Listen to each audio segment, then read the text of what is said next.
చూపించిన నరేంద్ర మోడీ ప్రభుత్వం వెంటనే గద్దె దిగాలని, చేతకాని పరిపాలన చేయడం కాగా ఇంటి సాకులు చెప్తూ ప్రజలను మీరు బంగారం కొనొద్దండి, మీరు పెళ్లిళ్ళు చేసుకోవద్దండి, ఆ తర్వాత ఇంకా ఇతరత్ర పెట్రోల్ తక్కువ కొనండి, ఇలాంటి ఇంటి సాకులు చెప్తూ ప్రభుత్వాన్ని నడుపుతున్న నరేంద్ర మోడీ వెంటనే రాజీనామా చేయాలని, వెంటనే చేతకాని ప్రధాని రాజీనామా చేయాలని మేము కోరుకుంటున్నాం.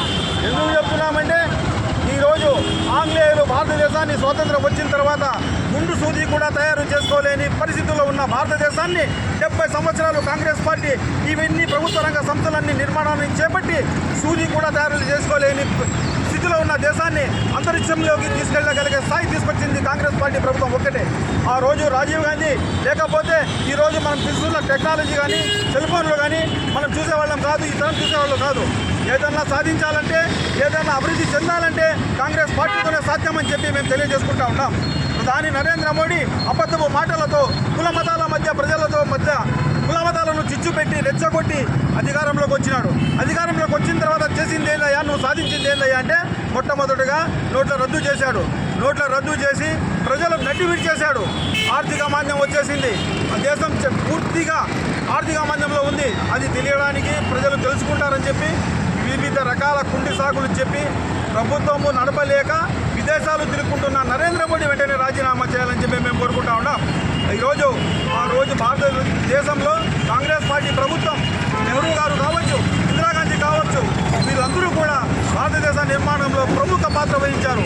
ఆ రోజు ఐఐటీలు అయితేనేమి, తర్వాత ఈరోజు ఉన్న మనం ఎయిర్పోర్ట్స్ అయితేనేమి, అలాగే మనం చూస్తున్న ఇంజనీరింగ్ కాలేజీలు అయితేనేమి, మెడికల్ కాలేజీలు అయితేనేమి, అలాగే పూర్తి స్థాయిలో ఈరోజు ప్రాజెక్టులు, నీటి ప్రాజెక్టులు కావచ్చు, ఇక మన నాగార్జున సాగర్ లాంటి ప్రాజెక్టులు కావచ్చు, పెద్ద పెద్ద మన భారతదేశంలో ఉన్న డ్యాములు కావచ్చు, ఇవన్నీ కూడా భారతదేశం నిర్మించింది.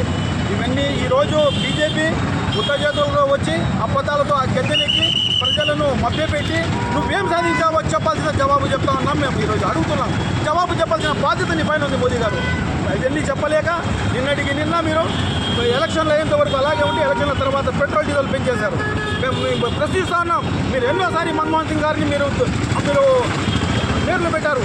ఆయనకు చేతగాని ప్రధాని అన్నారు. ఈరోజు మీరు చేతగాని దద్దమ్మని మేము అంటా ఉన్నాం. ఎందుకంటే ఉన్నామంటే ప్రధాని మన్మోహన్ సింగ్ గారు ఉన్నప్పుడు 24 రూపాయలు ఉండింది, 25 రూపాయలు ఉండింది, 35 వరకు ఉండింది. ఈరోజు డాలర్ రేటు 96 రూపాయలు చేరింది. మీరు జవాబు ఇవ్వాల్సిన బాధ్యత మీ పైన ఉంది. మీరు జవాబు ఇవ్వకుండా విదేశాలకు పారిపోతున్నారు. ఇది ఎంతవరకు సమంజసం? ఆ రోజు మీరు గ్యాస్ రేట్లు 10 రూపాయలు 3 రూపాయలు పెంచితేనే రోడ్లపైకి వచ్చి ఆనాటి మీరు మాజీ మంత్రి స్మృతి ఇరానీ రోడ్డుపైకి వచ్చి ధర్నాలు చేసింది. ఈరోజు 1000 రూపాయలు మీరు పెంచారు.